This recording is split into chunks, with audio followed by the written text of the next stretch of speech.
Bonjour et bienvenue dans cette nouvelle vidéo consacrée au programme de mathématiques de la deuxième année du baccalauréat, sciences expérimentales.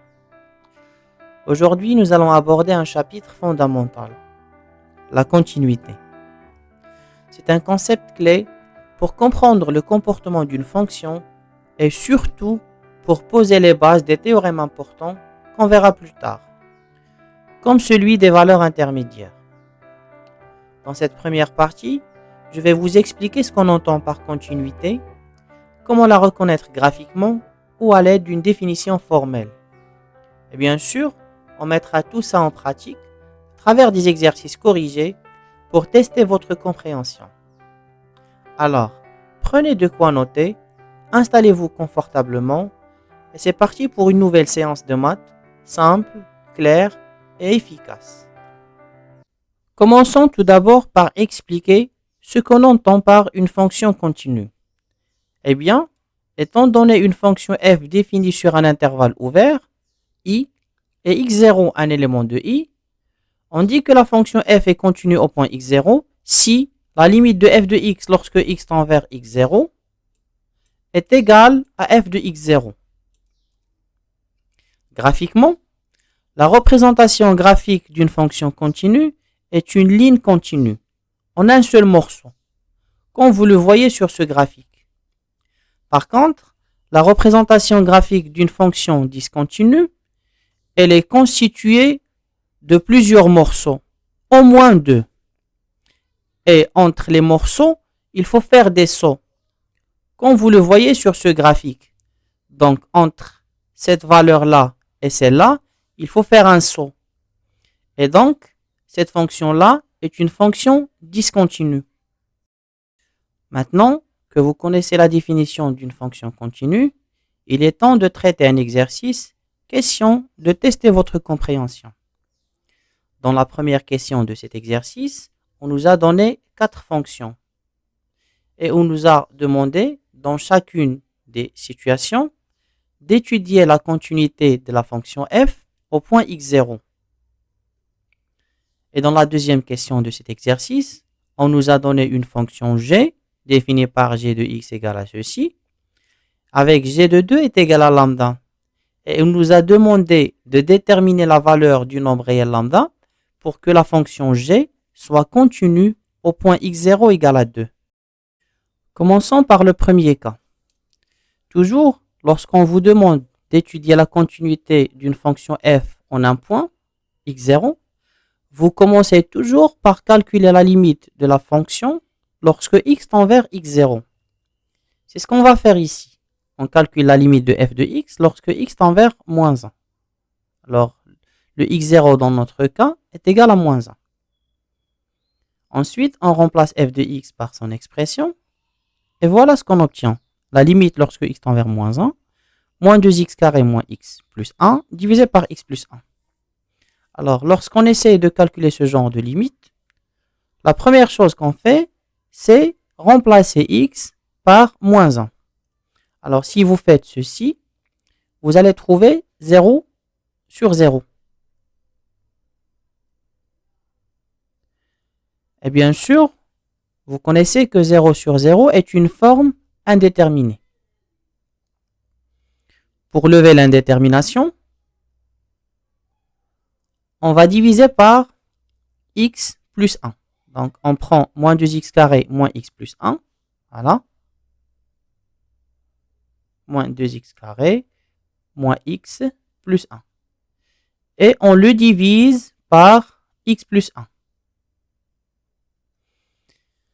Alors, pourquoi exactement x plus 1? Parce qu'on a ici moins 1. Donc, x moins moins 1, ça fait x plus 1. Si on avait par exemple x tend vers 2, on divise par x moins 2. Si on a x tend vers moins 4, on divise par x plus 4. Alors si vous effectuez la division, vous trouverez ici moins 2x plus 1 et le reste égal à 0.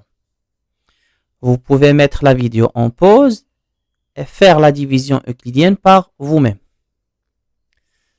Donc, à partir de cela, on déduit que moins 2x carré moins x plus 1 est égal à x plus 1 facteur de moins 2x plus 1. Donc voilà, on a remplacé moins 2x carré moins x plus 1 par x plus 1 facteur de moins 2x plus 1. L'étape suivante, vous allez barrer le x plus 1 que vous trouvez en haut et en bas. Il vous reste la limite de moins 2x plus 1. Maintenant, c'est très simple. Il suffit de remplacer x par moins 1. Vous trouvez moins 2 fois moins 1 plus 1 est égal à 3. Maintenant qu'on a terminé le calcul de limite, l'étape suivante, c'est de comparer la limite qu'on vient de calculer avec l'image de moins 1 pour voir s'ils sont égaux ou non. Alors, dans notre cas, on a la limite est égale à 3 et f de moins 1 est égal à 3. Et donc, conclusion, f est contenu en moins 1. Le deuxième cas, il a l'air un peu compliqué, vu qu'il y a des fonctions trigonométriques, mais avec un peu d'astuce, on va s'en sortir avec délicatesse.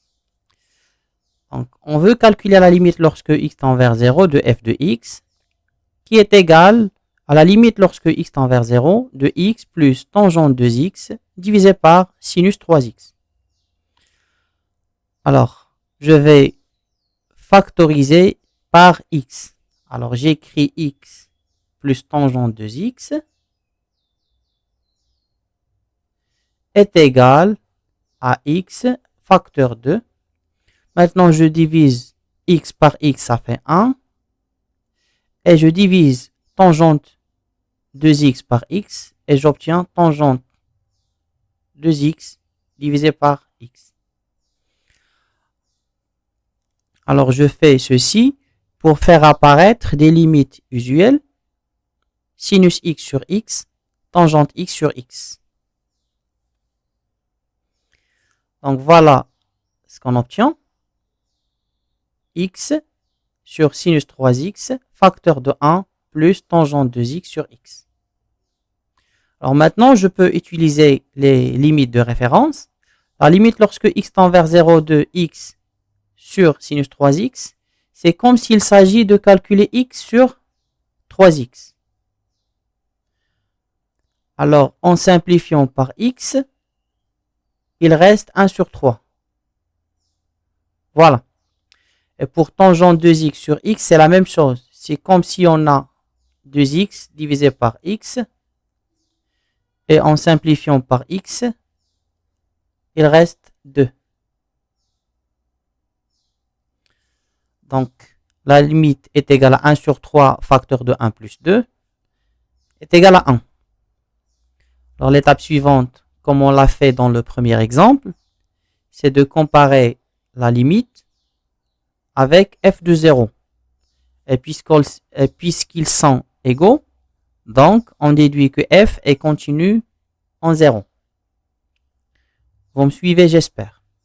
Bien sûr, si vous avez des questions, si vous ne comprenez pas quelque chose, vous pouvez toujours me laisser un commentaire. Le troisième cas, cette fois, on a des fonctions avec des racines carrées. Donc, on demande de calculer la limite de f de x lorsque x tend vers 1. C'est la limite lorsque x tend vers 1 de la racine carrée de x carré plus x plus 2 moins 2 divisé par x moins 1. Donc, la première chose que vous faites, bien sûr, vous remplacez x par 1. Donc, faites les calculs et dites-moi ce que vous avez trouvé. Donc, vous avez trouvé 0 sur 0. Et vous l'avez bien compris, c'est une forme indéterminée. Donc, pour lever l'indétermination, la technique qu'on va utiliser est appelée multiplier par le conjugué. Ne vous inquiétez pas, je vais détailler les calculs. Alors, la première chose que je vais faire, c'est que je vais appeler racine de x carré plus x plus 2 est égal à 1. Et je vais appeler 2 égale à b. Donc, Au numérateur, j'ai A moins B. Très bien. L'étape suivante, c'est de multiplier par le conjugué de A moins B. Le conjugué de A moins B, c'est A plus B. Donc, je vais multiplier par A plus B le numérateur et le dénominateur. Donc, voilà le conjugué, c'est racine de x carré plus x plus 2 plus 2. Alors, au numérateur, lorsque je multiplie A moins B par A plus B, j'obtiens A au carré moins B au carré. Simplifions maintenant les calculs. Alors, racine de x carré plus x plus 2, le tout au carré, vous savez que ceci est égal à x carré plus x plus 2, moins 2 carré est égal à 4. Plus 2 moins 4, ça fait combien? Ça fait moins 2. Très bien. Alors, voilà ce que je trouve au numérateur.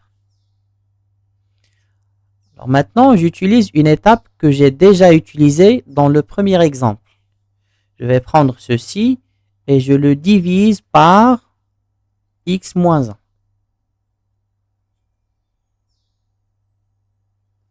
Alors, en faisant ceci, j'obtiens x plus 2 et un reste égal à 0.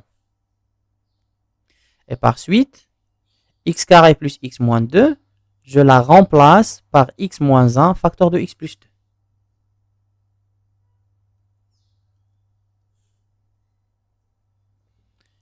C'est exactement ce qu'on trouve ici. La dernière étape, c'est la simplification. Alors, je simplifie le x moins 1. Et je remplace maintenant x par 1. 1 plus 2, ça fait 3. Et racine de 1 au carré plus 1 plus 2, ça fait 2. Et 2 plus 2, ça fait 4. Après avoir calculé la limite, je pense que vous savez ce qu'il faut faire. Oui. Il faut la comparer avec l'image de 1. Pour voir s'ils sont égaux ou non. Alors, dans notre cas, f de 1 est aussi égal à 3 sur 4. Et donc, conclusion, f est continu en 1. Très bien. Le dernier cas est un mélange du troisième et du deuxième exemple. Vu qu'il y a la fonction trigonométrique sinus, il y a les racines carrées. Alors, on a racine carrée de x plus 1 moins 1. Donc, en appelant racine de x plus 1 égale à a, et 1 égale à b, donc, au dénominateur, j'ai a moins b. Le conjugué de a moins b, c'est a plus b. Donc, je vais multiplier le numérateur et le dénominateur par a plus b, c'est-à-dire racine de x plus 1 plus 1. Alors voilà, c'est ce qu'on a fait pour passer de cette ligne à celle-là. Ensuite, je calcule racine de x plus 1, le tout au carré, ça fait x plus 1. Moins 1 au carré, ça fait 1. Et plus 1 moins 1, ça fait 0. Donc, en bas, il me reste x.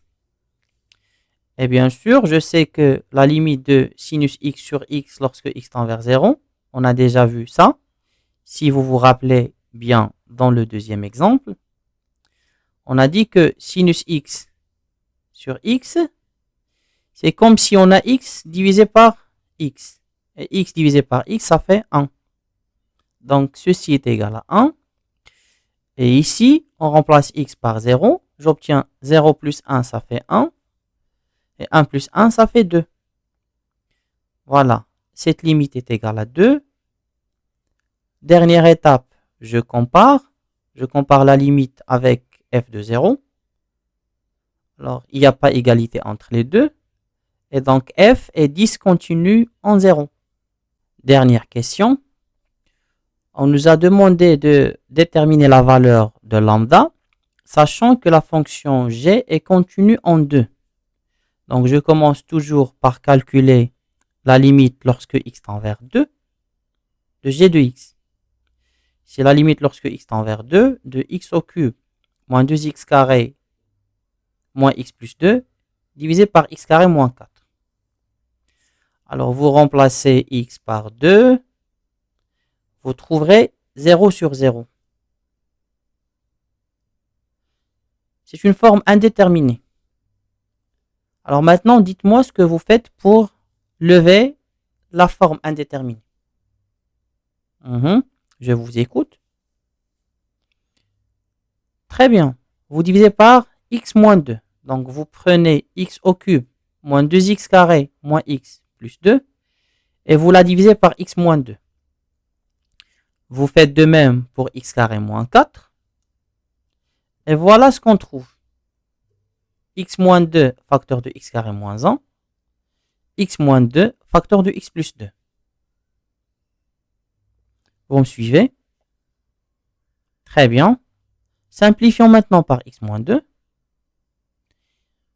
Il me reste x carré moins 1 sur x plus 2. Après avoir simplifié, je recommence. Je remplace x par 2. 2 au carré, 4. 4 moins 1, 3. 2 plus 2, 4.